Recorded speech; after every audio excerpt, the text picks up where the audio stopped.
Seja bem-vindo à aula de Introdução à Cinemática. Nessa aula, vamos construir os alicerces essenciais para você estudar todos os assuntos de cinemática com tranquilidade.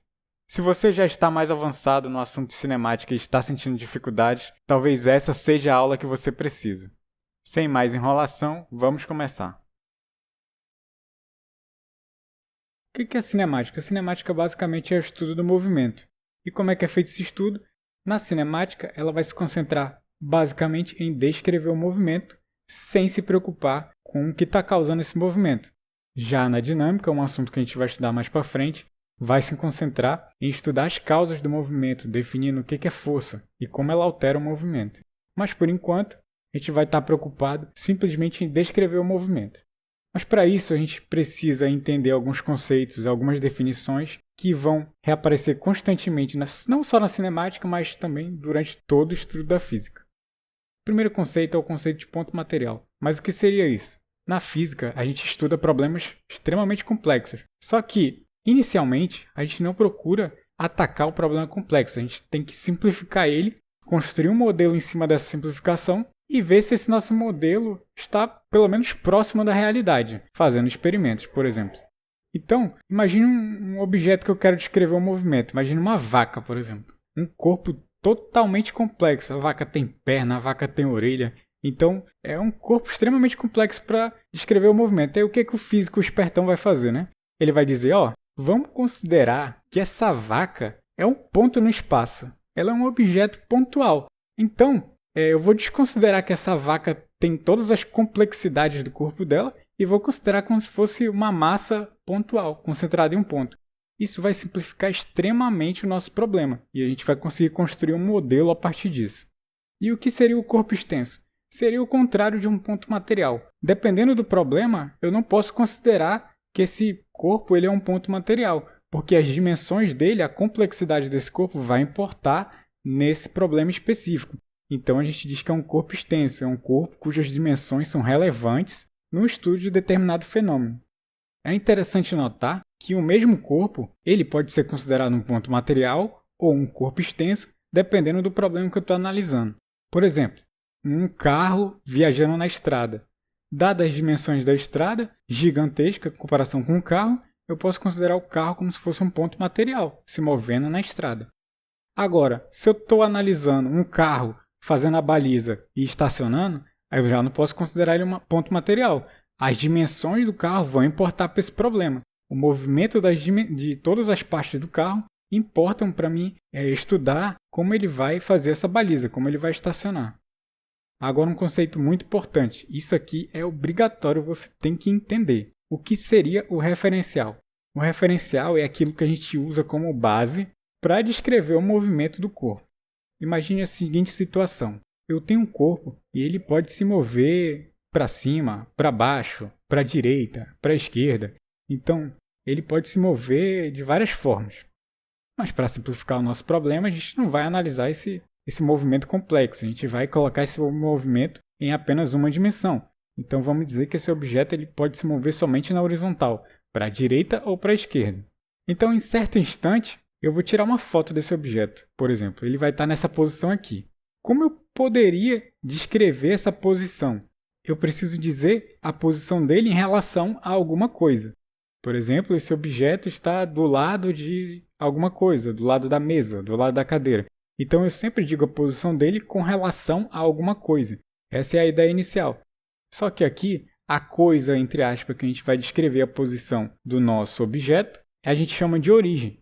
Então, a origem é o ponto a partir do qual nós medimos os comprimentos que indicam a posição do móvel. Então, eu vou definir uma origem aqui no centro, que a gente vai chamar aqui de O. Eu consigo medir essa distância do ponto origem que eu defini até o objeto e dizer que ele está a 3 metros da origem. Pronto! Agora a gente já conseguiu descrever a posição do objeto. Só que tem um problema com essa nossa descrição simplificada.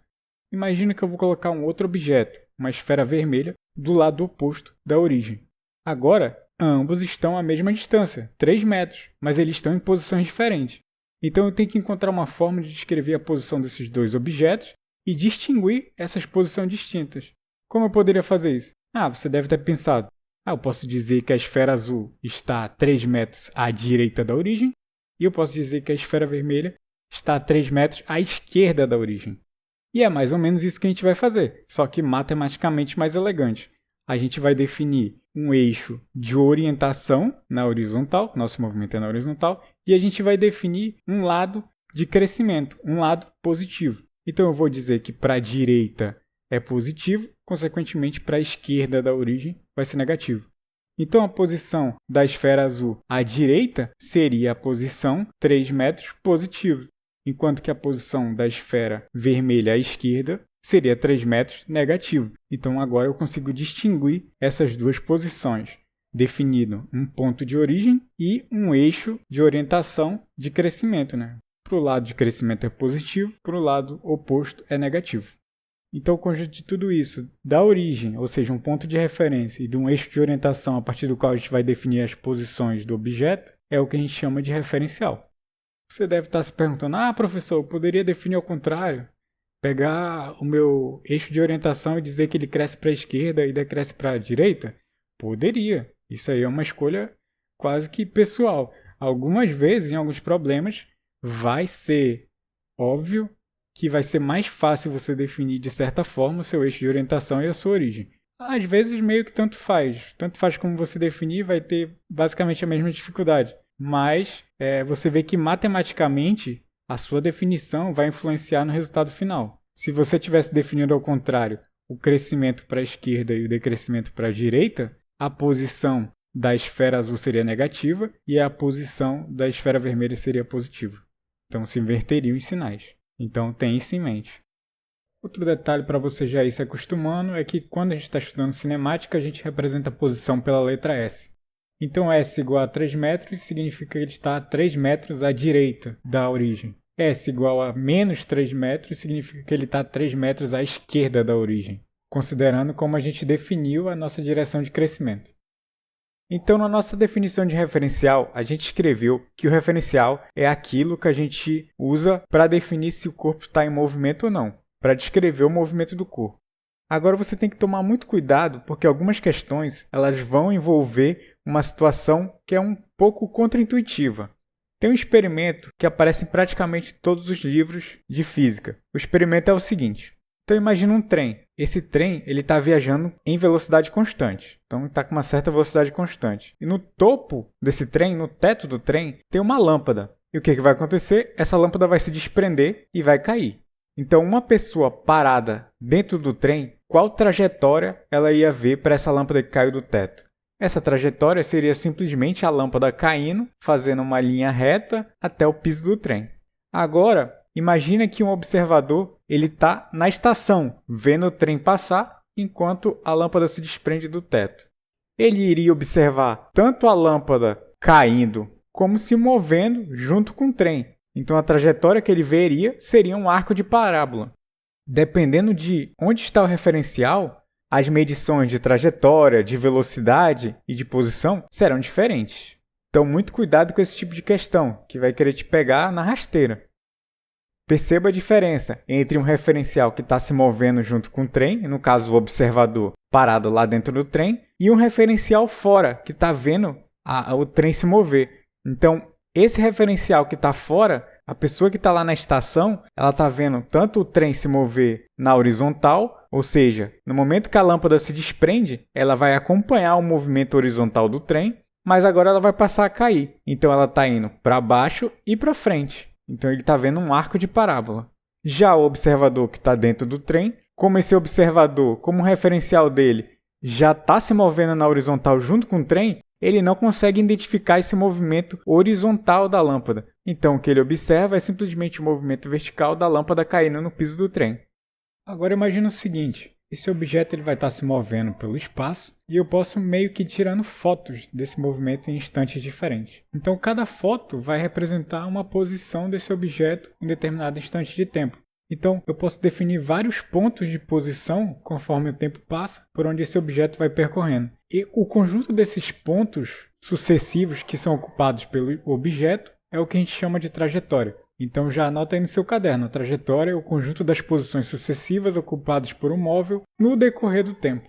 Beleza, agora a gente já cobriu várias definições teóricas, né? Agora vamos ver algumas definições matemáticas para a gente começar a fazer umas continhas. A primeira definição que eu quero que você entenda, meu querido, é a definição de deslocamento. O deslocamento ele vai dizer basicamente a distância que o objeto percorreu entre dois determinados instantes, um instante t1 inicial e um instante t2 final. Então, no instante t1, o instante inicial ele vai estar na posição representada por S1, e no instante t2 final, o objeto vai estar na posição representada por S2. Então, se eu quero calcular a distância percorrida entre esses dois instantes de tempo, então fica S2 menos S1. Não só aqui na cinemática, mas durante vários tópicos da física, você vai ver uma grandeza representada com a letra grega delta na frente. O que quer dizer isso? O delta na frente da grandeza representa uma variação dessa grandeza. Então, ΔS significa variação de espaço, ou seja, espaço final menos espaço inicial. Então, toda vez que você vê uma variável com delta na frente, delta maiúsculo, ΔS, ΔT, delta alguma coisa, é sempre o final daquela grandeza menos o inicial. Então, para você entender melhor, bora fazer aqui um exemplo prático na nossa simulação. Primeiro, a gente posiciona a nossa origem, define o nosso eixo de orientação como positivo para a direita. Então, no instante inicial T1, o nosso objeto ele vai estar na posição S igual a 1 cm, ou seja, está a 1 cm à direita da origem, de acordo com a nossa definição de orientação do eixo. Agora ele vai começar a se movimentar. Depois de um certo instante, a gente vai gravar novamente onde vai estar a posição desse objeto. A gente guardou a posição inicial no instante t igual a 0. Pronto. No instante t igual a 10 segundos, ele parou na posição S igual a 5 centímetros. Então eu tenho o instante inicial igual a 0, ele está na posição S igual a 1 centímetro. E no instante final t igual a 10 segundos, ele estava na posição S igual a 5 centímetros. Agora a pergunta, qual foi o deslocamento desse objeto entre esse intervalo de tempo? É o ΔS, final menos inicial. O espaço final S2 igual a 5 cm, menos o espaço inicial S1 igual a 1 cm. 5 menos 1 vai dar 4 cm. Esse foi o deslocamento nesse intervalo de tempo.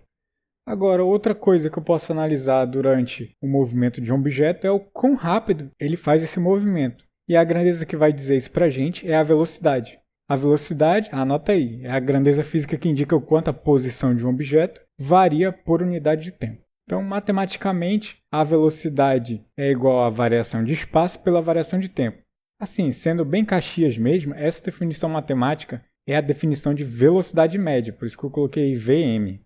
Porque assim, só para que fique claro, existe a velocidade média e existe a velocidade instantânea. Então, por exemplo, um carro viajando na estrada, a velocidade que é exibida no velocímetro é a velocidade naquele instante. Durante o percurso, esse carro vai variando a velocidade dele. Então, a velocidade sobe, a velocidade desce, mas eu posso calcular a média dessa velocidade durante todo o percurso. E é isso que a gente está fazendo através dessa equação. A velocidade média é igual à variação de espaço dividido pela variação de tempo. Então, se eu quero calcular a velocidade média de um objeto entre dois instantes de tempo que eu quero analisar, entre o instante de tempo inicial T1 e o instante de tempo final T2, eu pego as posições correspondentes, posição inicial S1 e posição final S2, e faço a razão entre a variação de espaço pela variação de tempo.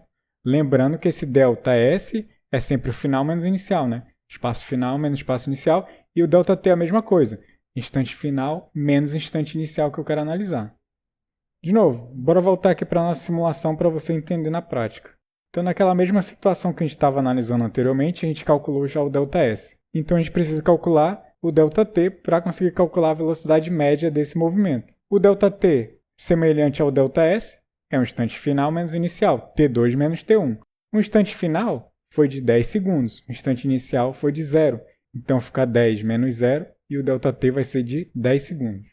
Agora, a gente pode jogar na equação da velocidade média. Velocidade média é igual ao ΔS sobre ΔT. O ΔS, 4 centímetros, dividido pelo ΔT, 10 segundos. 4 dividido por 10 vai dar 0,4. Então, a nossa velocidade média nesse movimento entre esses instantes que a gente está analisando vai ser de 0,4 centímetros por segundo.